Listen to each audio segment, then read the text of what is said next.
जैसा कि हमने लास्ट एपिसोड के अंदर देखा था कि शेषर रेस के एक काफी ताकतवर सुप्रीम सोर्जिन ने हुनियन हेवन के आसमान को चीर के रख दिया होता है। इस नजारे को देख के सभी के काफी तगड़े वाले होश उड़ जाते हैं और वो कहते हैं कि ये तो शेषर रेस का एक सुप्रीम सोर्जिन है और यहाँ पे कैसे शेषर रेस आ सकती है। और इस तरफ झा युआन भी काफी ज्यादा घबरा चुका होता है और ये कहता है कि क्या ये एक शेषर सेंट है और अचानक से क्यों हुनियन हेवन के अंदर एक शेषर सेंट आ गया है। और इस नजारे को देख के झा युआन मन में कहता है कि सभी लिविंग बीइंग्स के लिए शेषर रेस को नाइटमेयर माना जा सकता है। इस हेवनली जेनेसिस वर्ल्ड के अंदर 9 हेवंस हैं, जिनमें से 5 पे ह्यूमन रेस ने कब्जा कर रखा है, जबकि बाकी के 4 पे शेषर रेस का कब्जा है। और शेषर रेस के द्वारा अभी तक जितनी भी जंगें की गई हैं, उन सभी का रिकॉर्ड एंशिएंट बुक में है और हर बारी सभी रेसेस को काफी ज्यादा नुकसान उठाना पड़ता है। और फिर हुनियन हेवन के सुप्रीम सोर्जिन कहते हैं कि सेक्रेड सेंट, तुमने मेरे हुनियन हेवन के ऊपर अटैक क्यों कर दिया। और फिर सेक्रेड सेंट कहता है कि अनएक्सपेक्टेडली कांग युआन के अलावा तुम्हारे तियानियन एटोपिया को एक और सुप्रीम सोर्जिन मिल गया है, तो इस चीज के लिए तुम्हें बधाई हो। और मैं यहाँ पे तुम लोगों को ये बताने आया हूँ कि शेषर रेस हेवंस की ब्लेसिंग बैटल काफी जल्द ही शुरू करने वाला है और मैं उम्मीद करता हूँ कि तुम सभी उस समय तैयार रहोगे। और फिर एक सुप्रीम सोर्जिन कहती है कि जब से हेवंस की लास्ट बैटल हुई है तब से लेके अभी तक 1000 साल भी नहीं बीते हैं और तुम्हारी शेषर रेस शायद तैयार होगी, लेकिन ऐसा क्या बाकी की रेसेस के भी साथ होगा, वो भी इतने कम समय में। और इस बात को सुन के ये सेक्रेड सेंट हंसते हुए कहता है कि इससे मेरी रेस को कोई भी मतलब नहीं है और वैसे भी हम हेवनली जेनेसिस वर्ल्ड के रूलर्स हैं, तो स्वाभाविक सी बात है कि हम बैटल की डेट को डिसाइड कर सकते हैं। और अगर तुम लोग इस चीज से राजी नहीं हो तो तुम लोगों के पास इनकार करने की भी हिम्मत होनी चाहिए। और अगर तुम्हारा हुनियन हेवन पार्टिसिपेट नहीं करना चाहता है तो अपने आप पे जोर मत डालो। और फिर सुप्रीम सोर्जिन वुशेन कहते हैं कि हमारा हुनियन हेवन ये अच्छे से जानता है और अगर तुम अपना मैसेज दे चुके हो तो फिर तुम यहाँ से दफा हो जाओ। और फिर ये सेक्रेड सेंट यहाँ से जाते हुए कहता है कि मेरी सेक्रेड रेस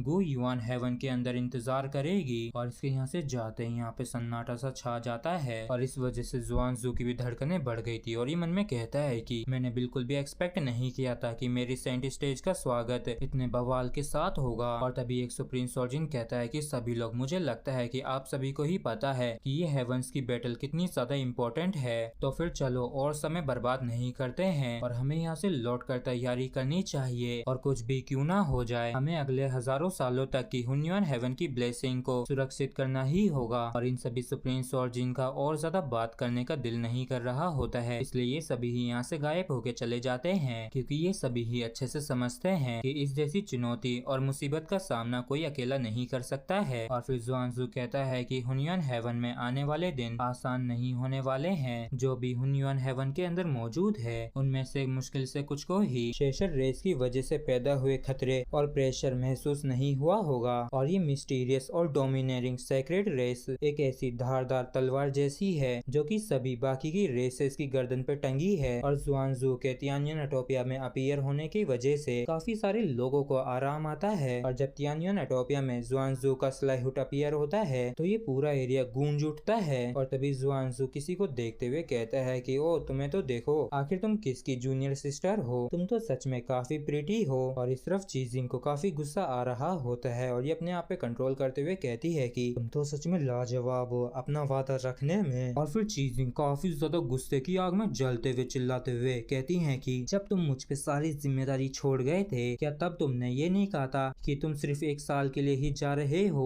और चीजिंग के गुस्से को देख के जुआनजू भी घबरा जाता है और ये कहता है हे गुस्सा मत हो, मैं अभी तो आया हूँ। और फिर चीजिंग अपने आप को कंट्रोल करते हुए कहती है कि हालांकि असल में तुमने कहा था कि सिर्फ 1 साल के लिए ही तुम्हें कवर करने के लिए तुम्हें मेरी मदद की जरूरत है, लेकिन अब देखो वो 1 साल किसमें बदल गया है। जिसपे जुआनजू कहता है कि ठीक है ज्यादा गुस्सा मत हो और ऐसा नहीं है कि मैं अपना वादा नहीं निभाऊंगा। जिसपे चीजिंग कहती है कि क्या तुम्हें सच में लगता है कि मैं तुम पे अब भी विश्वास करूंगी। जिसपे जुआनजू कहता है कि ओरिजिनली मेरा प्लान सेक्लूजन के अंदर सिर्फ 1 साल ही रुकने का था, लेकिन किसने ही सोचा था कि सेक्लूजन से बाहर आने के बाद मैं आत्मज्ञान में खो जाऊंगा, जहाँ मुझे ब्रेक थ्रू की एक अपॉर्चुनिटी दिखेगी। और इसी वजह से हमने जितना सोचा था उससे ज्यादा समय लगा। जिसपे चीजिंग कहती है कि जाने दो, और क्या तुम्हें ये लगता है कि मैं अब भी पहले जैसे स्टूपिड हूँ। और तभी यहाँ पे आंटनी आते हुए कहती है कि आखिरकार जुआनजू आ ही गया। और फिर जुआनजू कहता है कि आंटनी, इन सभी सालों में मैंने आप सभी को ही परेशान किया। जिसपे आंटनी कहती है कि ये तो बढ़िया बात है कि सुप्रीम सोल्जर जुआनजू लौट आए हैं, तो आखिरकार तियानिया नटोपिया चैन से सांस ले सकता है। और ये ब्लैक वाले एल्डर आंटनी का समर्थन करते हैं और कहते हैं कि लेकिन भैया ने हमें धोखा दिया, जिसपे जुआनजू कहता है कि चिंता मत करिए। जिसके बाद ये धीरे से फूंक मारता है, जिससे कि यहाँ पे एक काफी बड़ा जेनेसिस क्यू का मिरर सा बन जाता है, जिसमें एक काफी बड़े पहाड़ के नीचे कोई दबावा होता है और इस पहाड़ के नीचे ये बंदा और कोई नहीं भैया होता है। और फिर जुआनजू कहता है कि भैया मेरे द्वारा सप्रेस किया जा चुका है और रही बात इसके साथ कैसे डील की जाए, तो मैं इस चीज को एल्डर कमेटी पे छोड़ता हूँ। और फिर चीजिंग कहती है कि मैंने कभी नहीं सोचा था कि भैया तियानिया नटोपिया को धोखा दे देगा और मेरे पास कोई ऐसा है जिससे मैं आपको इंट्रोड्यूस करवाना चाहती हूँ। और इतना कह के चीजिंग अपनी पावर से झा युआन को अपनी तरफ खींचने लगती हैं और सभी के बीच में लाके इसे पटक देती हैं। और झा युआन को बिल्कुल भी समझ में नहीं आ रहा होता है कि चीजिंग इसके साथ ये क्या कर रही हैं। और फिर चीजिंग कहती है कि सीनियर ब्रदर क्या आप जानते हो कि ये कौन है, जिसपे जुआनजू कहता है कि मुझे लगा कि कोई और होगा,